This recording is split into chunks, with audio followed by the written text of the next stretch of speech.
Hello बच्चों, एक बार फिर से मैं डेनिस संघवी आनंद इंस्टीट्यूट शिवगंज के यूट्यूब चैनल पर आपका स्वागत करता हूं। बच्चों, लास्ट टॉपिक के अंदर अपन ने एकक कोष्ठिका को वर्गीकृत किया था 7 प्रकार से पैरामीटर के आधार पर।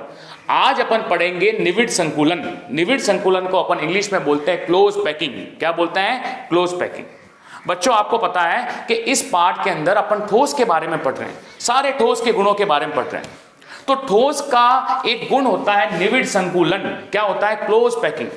आपको पता है बच्चों कि ठोस किससे मिलकर बना होता है? तो ठोस अवयवी कणों से मिलकर बना होता है। ठोस किससे मिलकर बना होता है? अवयवी कणों से। बच्चों, मैं निविड़ संकुलन की परिभाषा आपको समझा रहा हूं। ठोस अवयवी कणों से मिलकर बना होता है। इन अवयवी कणों के मध्य न्यूनतम रिक्त स्थान होता है। इन अवयवी कणों के मध्य क्या होता है? न्यूनतम रिक्त स्थान होता है। और न्यूनतम रिक्त स्थान हो जाने के बाद ये आपस में, ये अवयवी कण आपस में एक दूसरे से जुड़ने के बाद, न्यूनतम रिक्त स्थान होने के बाद जो संरचना बनती है उसको निविड़ संकुलन संरचना कहते हैं। उसको क्या कहते हैं? निविड़ संकुलन संरचना कहते हैं। यहां पे निविड़ संकुलन समझाने के लिए अवयवी कणों को अपन यहां पे गोला मानेंगे। क्या मानेंगे बच्चों? गोला मानेंगे। कोई अवयवी कण कौन हो सकते हैं? परमाणु भी हो सकते हैं, अणु भी हो सकते हैं और आयन भी हो सकते हैं। तो निविड़ संकुलन किसे कहते हैं? कि ठोसों में अवयवी कण इस प्रकार व्यवस्थित होते हैं। जैसे मैंने अवयवी कण लिया, यहां पे अवयवी कण को, निविड़ संकुलन को समझाने के लिए अवयवी कण को अपने को गोला मानना है। क्या मानना है? गोला। तो ये एक गोला, ये जैसे ठोस बना रहा हूं, ये एक ठोस का टुकड़ा है। बच्चों ध्यान रखना, ये एक ठोस का टुकड़ा है। इस ठोस के टुकड़े के अंदर ये अवयवी कण, ये अवयवी कण, ये अवयवी कण, ये अवयवी कण, ये एक दूसरे से इस प्रकार सटे हुए होते हैं, एक इस प्रकार जुड़े हुए होते हैं कि इनके मध्य न्यूनतम रिक्त स्थान होता है। क्या होता है? न्यूनतम रिक्त स्थान। न्यूनतम रिक्त स्थान हो जाने के बाद, मतलब एक दूसरे के पास पास में हो जाने के बाद, संकुलन का मतलब क्या? एकदम क्लोज पैकिंग। संकुलन का मतलब क्या? Close packing. एकदम एक दूसरे के पास पास हो जाने के बाद जो संरचना बनती है, ये जो संरचना बनी पास पास हो जाने के बाद, किसके? अवयवी कणों के जो संरचना बनती है उसको निविड़ संकुलन कहते हैं। ये अवयवी कण कौन हो सकते हैं? ये अवयवी कण परमाणु भी हो सकते हैं, अणु भी हो सकते हैं और आयन भी हो सकते हैं। यहां पे निविड़ संकुलन को समझाने के लिए अपन अवयवी कण को गोला मानेंगे। बच्चों, क्या मानेंगे? गोला। अब निविड़ संकुलन होता कितने प्रकार का है? बच्चों, निविड़ संकुलन किसे कहते हैं? परिभाषा आपको समझ में आ गई होगी। अब निविड़ संकुलन कितने प्रकार का होता है उसको यहां पे अपन एक्सप्लेन करेंगे। निविड़ संकुलन 3 प्रकार का होता है। कितने प्रकार का होता है? 3 प्रकार का। सबसे पहला आता है एक विमीय निविड़ संकुलन। क्या आता है बच्चों? एक विमीय निविड़ संकुलन। दूसरा आता है द्विविमीय निविड़ संकुलन। तीसरा आता है त्रिविमीय निविड़ संकुलन। एक विमीय निविड़ संकुलन का मतलब अपन इंग्लिश में बोलते हैं 1 डायमेंशनल क्लोज पैकिंग बोलते हैं। द्विविमीय निविड़ संकुलन को अपन 2 डायमेंशनल क्लोज पैकिंग बोलते हैं। त्रिविमीय निविड़ संकुलन को अपन 3 डायमेंशनल क्लोज पैकिंग बोलते हैं। 1 डायमेंशनल का मतलब आपको समझ में आ गया होगा कि जिसमें अवयवी कणों को एक अक्ष के अनुदिश रखा जाता है। किसके अनुदिश? एक अक्ष के अनुदिश रखा जाता है। द्विविमीय निविड़ संकुलन का मतलब जिसमें अवयवी कणों को 2 अक्ष के अनुदिश रखा जाता है, 2 डायमेंशनल, 2 अक्ष के अनुदिश रखा जाता है। त्रिविमीय निविड़ संकुलन जिसमें अवयवी कणों को 3 अक्ष के अनुदिश रखा जाता है, जिसे त्रिविमीय निविड़ संकुलन कहते हैं। सबसे पहला आता है एक विमीय निविड़ संकुलन। किसे कहते हैं? जिसमें अवयवी कणों को एक अक्ष में, कौन से अक्ष में? एक अक्ष में। बच्चों, मैं बता रहा हूं, जिसमें अवयवी कणों को एक अक्ष में एक दूसरे से स्पर्श करते हुए, एक दूसरे से स्पर्श करते हुए रखा जाता है। ये आपको यहां पे मैं समझा रहा हूं, एक दूसरे से स्पर्श करते हुए एक अक्ष में रखा जाता है। ये एक्स अक्ष में रखा है मैंने, क्योंकि इस निविड़ संकुलन का नाम क्या है? एक विमीय निविड़ संकुलन। तो बच्चों, आप यहां पे देखोगे कि एक अक्ष में रखने के बाद जो संकुलन बनता है उसको अपन कहते हैं एक विमीय निविड़ संकुलन। अब यहां पे आप देखोगे, माना कि इस निविड़ संकुलन के अंतर्गत, एक विमीय निविड़ संकुलन के अंतर्गत 1000 गोले हैं। कितने गोले हैं? 1000 गोले एक लाइन के अंतर्गत पंक्तिबद्ध रूप से एक दूसरे से स्पर्श करते हुए रखा जाता है। पंक्तिबद्ध रूप से एक दूसरे को स्पर्श करते हुए रखा जाता है। तो मैंने माना कि इस पंक्ति में 1000, एक ही पंक्ति के अंदर 1000 गोले हैं। तो बच्चों आप मेरे को बताइए कि प्रत्येक मध्य वाला गोला है वो कितने गोलों को स्पर्श कर रहा है। आपको पता है कि प्रत्येक मध्य वाला, कोई भी मध्य वाला गोला ले लो, कोई भी सेंटर वाला गोला, ये एक गोला है वो निकटवर्ती दो गोलों को स्पर्श कर रहा है। एक गोला जितने निकटवर्ती गोलों को स्पर्श करता है वह उसकी उप सहसंयोजन संख्या कहलाती है। क्या कहलाती है? उप सहसंयोजन संख्या। जैसे आप 1000 गोलों को एक पंक्ति में रख दो, इसमें पहले वाले को और अंतिम वाले को छोड़ दो और बीच वाला कोई भी गोला लो, इस गोले को लो, तो ये गोला कितने गोलों को स्पर्श कर रहा है? ये इसको भी स्पर्श कर रहा है, इसको भी स्पर्श कर रहा है। आप इस वाले गोले को लीजिए, ये गोला कितने गोलों को स्पर्श कर रहा है? इसको भी स्पर्श कर रहा है, इसको भी स्पर्श कर रहा है। तो प्रत्येक बीच वाला गोला है या प्रत्येक गोला है वो निकटवर्ती कितने गोलों को स्पर्श करता है? दो गोलों को स्पर्श करता है। तो एक गोला जितने गोलों को स्पर्श करता है वह उसकी उप सहसंयोजन संख्या कहलाती है। तो बताओ, एक विमीय निविड़ संकुलन की उप सहसंयोजन संख्या बोर्ड के अंदर पूछे तो आप कितनी होगी? 2। क्यों? क्योंकि एक गोला दो गोलों को स्पर्श करता है। तो बच्चों, एक विमीय निविड़ संकुलन आपको समझ में आ गया होगा कि इसमें अवयवी कणों को एक अक्ष के अंदर पंक्तिबद्ध रूप से एक दूसरे से स्पर्श करते हुए रखा जाता है। इसकी उप सहसंयोजन संख्या 2 होती है। इसकी उप सहसंयोजन संख्या कितनी होती है? 2 की होती है कि प्रत्येक गोला निकटवर्ती दो गोलों को स्पर्श करता है। उप सहसंयोजन संख्या की परिभाषा क्या है? एक गोला, क्या बच्चों? एक गोला जितने निकटवर्ती गोलों को स्पर्श करता है वह उसकी उप सहसंयोजन संख्या कहलाती है। तो आपको समझ में आ गया होगा एक विमीय निविड़ संकुलन किसे कहते हैं। अब आता है बच्चों द्विविमीय निविड़ संकुलन। क्या आता है बच्चों? द्विविमीय निविड़ संकुलन। द्विविमीय निविड़ संकुलन भी 2 प्रकार का होता है। एक विमीय तो एक प्रकार का ही था, लेकिन द्विविमीय निविड़ संकुलन के अंदर गोलों को अपन 2 तरह से रख सकते हैं। द्विविमीय निविड़ संकुलन 2 प्रकार का होता है। पहला है वर्ग निविड़ संकुलन। पहला कौन सा है? वर्ग निविड़ संकुलन। वर्ग निविड़ संकुलन। और दूसरा है षटकोणीय निविड़ संकुलन। पहला है वर्ग निविड़ संकुलन और दूसरा है षटकोणीय निविड़ संकुलन। तो बच्चों ध्यान रखना, वर्ग निविड़ संकुलन किसे कहते हैं? पहले सबसे पहली चीज तो ये कि इसमें अवयवी कणों को कितने अक्ष में रखा जाता है? इसमें अवयवी कणों को 2 अक्ष में रखा जाता है। एक्स अक्ष में भी रखा जाता है, वाई अक्ष में भी रखा जाता है। क्योंकि कौन सा संकुलन है? द्विविमीय निविड़ संकुलन है। ये कितने प्रकार का होता है? 2 प्रकार का होता है। स्क्वायर क्लोज पैकिंग, वर्ग को अपन बोलते हैं स्क्वायर, और षटकोणीय को बोलते हैं हेक्सागोनल क्लोज पैकिंग। तो बच्चों सबसे पहले आता है वर्ग निविड़ संकुलन। वर्ग निविड़ संकुलन, इसका नाम वर्ग कैसे आया? तो इसमें अवयवी कणों को, बच्चों अवयवी कणों को सबसे पहले पंक्तिबद्ध रूप से एक दूसरे से स्पर्श करते हुए रखा जाता है। ये तो एक विमीय हो गया। अब द्विविमीय बनाने के लिए मैं क्या करूंगा? ये ऐसी की ऐसी पंक्ति इसके नीचे भी बनाऊंगा। तो इसमें अवयवी कणों को एक दूसरे से स्पर्श करते हुए पंक्तिबद्ध रूप से उसके नीचे रखा जाता है। मतलब प्रथम पंक्ति को अपन अगर ए पंक्ति मानेंगे तो दूसरी पंक्ति के गोलों को भी ए पंक्ति की तरह ही रखेंगे। दूसरी पंक्ति के गोले भी ए ही होंगे। पहली पंक्ति पूरी ए है तो दूसरी पंक्ति भी ए ही रखेंगे। मतलब पहली पंक्ति के गोले के केंद्र और दूसरी पंक्ति के गोलों के केंद्र एक ही सीध में होते हैं। वर्ग निविड़ संकुलन बनाने के लिए पहली पंक्ति के गोलों के केंद्र और दूसरी पंक्ति के गोलों के केंद्र एक ही सीध में होते हैं।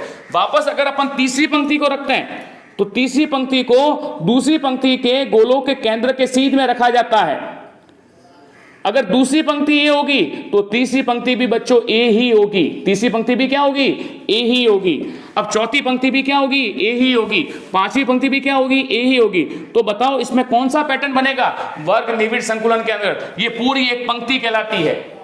ये ए पैटर्न बनाएगा। कौन सा पैटर्न बनाएगा? ए पैटर्न बनाएगा। अब मेरे को एक चीज बताना, अपन बहुत सारी पंक्तियां रख रहे हैं। मैंने कहा एक के ऊपर दूसरी पंक्ति, दूसरे के ऊपर तीसरी पंक्ति, तीसरे के ऊपर चौथी पंक्ति, बहुत सारी पंक्तियां रख रहे हैं। तो मध्य वाली पंक्ति है, मध्य वाली पंक्ति का गोला कितने गोलों को स्पर्श कर रहा है? ध्यान रखना बच्चों, ये वाली मध्य वाली पंक्ति का एक गोला लिया, ये कितने गोलों को स्पर्श कर रहा है? ये 4 गोलों को स्पर्श कर रहा है। इसके ऊपर भी एक गोला है, इसके नीचे भी एक गोला है, इसके दाएं भी एक गोला है और बाएं भी एक गोला है। तो 4 गोलों को स्पर्श कर रहा है, मतलब इसकी उप सहसंयोजन संख्या कितनी हो गई? 4 हो गई। अब जब इन चारों गोलों के केंद्र को आपस में मिला दिया जाता है, जब इन चारों गोलों के केंद्र को आपस में मिला दिया जाता है, चारों गोलों के केंद्र को आपस में मिला दिया जाता है और जो संरचना बनती है वो वर्ग की संरचना बनती है। किसकी संरचना बनती है? वर्ग की संरचना बनती है। इस कारण इसे वर्ग निविड़ संकुलन कहते हैं। क्या कहते हैं? वर्ग निविड़ संकुलन। 2018 के पेपर के अंदर यह सवाल था कि वर्ग निविड़ संकुलन है, उसकी उप सहसंयोजन संख्या कितनी होती है? तो वर्ग निविड़ संकुलन की उप सहसंयोजन संख्या 4 होती है। 1 नंबर का सवाल था, बिल्कुल इजी सवाल था, आप आराम से कर सकते हो। ये चीज समझ में आ गई आप बच्चों? तो अभी अपन स्टार्ट कर रहे हैं षटकोणीय निविड़ संकुलन। षटकोणीय निविड़ संकुलन किसे कहते हैं? तो बच्चों सबसे पहले षटकोणीय निविड़ संकुलन किसका प्रकार था? द्विविमीय का। द्विविमीय के अंदर पहला अपन ने क्या पढ़ा? वर्ग निविड़ संकुलन। बच्चों ये बताओ, ये जो मैंने गोले बनाए ये क्या है? ये अवयवी कण है, ठीक है। तो षटकोणीय निविड़ संकुलन को समझने के लिए अपन क्या करते हैं कि अवयवी कणों को एक पंक्तिबद्ध रूप से, देखो प्रथम पंक्ति तो सब में सेम है, एक पंक्तिबद्ध रूप से एक दूसरे से स्पर्श करते हुए एक पंक्ति में रखा जाता है। ये प्रथम पंक्ति ए है। प्रथम पंक्ति क्या है? ए है। अब षटकोणीय निविड़ संकुलन बनाने के लिए द्वितीय पंक्ति के गोलों को, बच्चों ध्यान रखना, कौन सी पंक्ति के गोलों को? दूसरी पंक्ति के गोलों को प्रथम पंक्ति के गर्त में रखा जाता है। दूसरी पंक्ति के गोलों को प्रथम पंक्ति के गर्त का मतलब होता है रिक्त स्थान, खाली जगह में रखा जाता है। ये आपको खाली जगह दिख रही होगी, ये आपको खाली जगह दिख रही होगी, ये वाली खाली जगह, ये वाली खाली जगह, ये वाली खाली जगह। तो दूसरी पंक्ति के गोलों को प्रथम पंक्ति के गर्त में रखा जाता है। ये गर्त में मैं रख रहा हूं, दूसरी पंक्ति के गोलों को प्रथम पंक्ति के गर्त में रखा जाता है। अब दूसरी पंक्ति के गोलों को प्रथम पंक्ति के गर्त में रखा जाता है। बच्चों ध्यान रखना,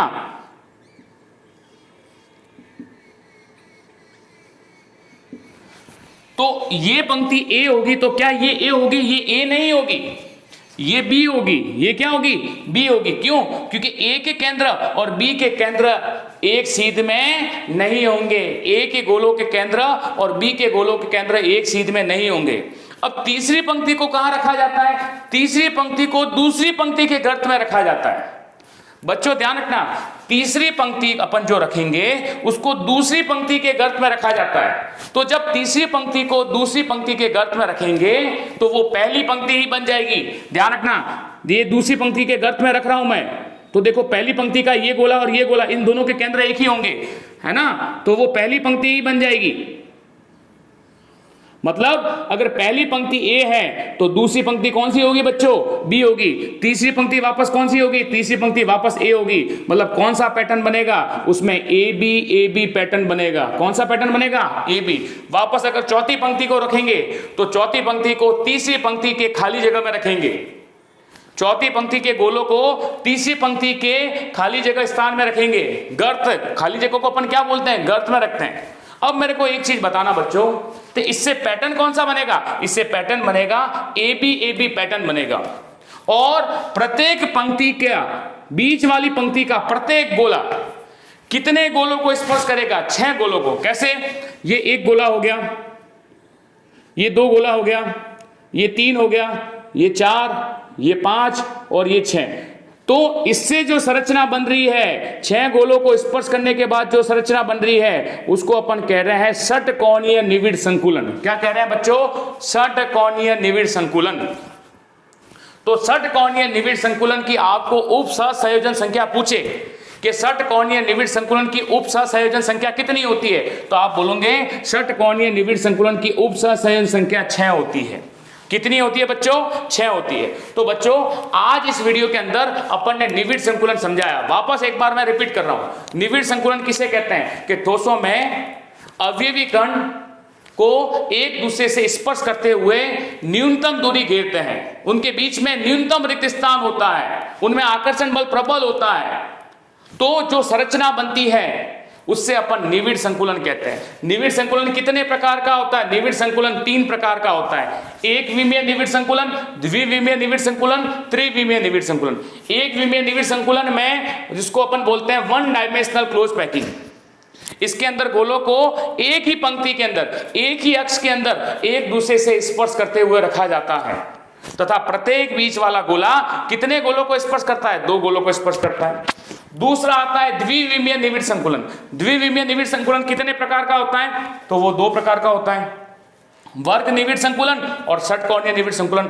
वर्ग निविड़ संकुलन में कौन सा पैटर्न बनता है? ए ए ए ए पैटर्न बनता है। और षटकोणीय निविड़ संकुलन में कौन सा पैटर्न बनता है? A B A B A B pattern बनता है। ये दोनों किसकी श्रेणी में आते हैं? द्विविमीय। 2 अक्ष के अंदर गोलों को रखा। कौन से अक्ष के अंदर? 2 अक्ष के अंदर। आप देख रहे हो 2 अक्ष है, एक्स और वाई। कितने अक्ष है? 2 अक्ष है, एक्स और वाई। तो द्विविमीय निविड़ संकुलन में 2 प्रकार के होते हैं। वर्ग की उप सहसंयोजन संख्या 4 होती है। उप सहसंयोजन संख्या किसे कहते हैं? एक गोला जितने निकटवर्ती गोलों को स्पर्श करता है वह उसकी उप सहसंयोजन संख्या कहलाती है। बच्चों ध्यान रखना। अब इसकी उप सहसंयोजन संख्या 4 थी, इसकी उप सहसंयोजन संख्या 6 है। अब अपन नेक्स्ट वीडियो के अंदर पढ़ेंगे त्रिविमीय निविड़ संकुलन।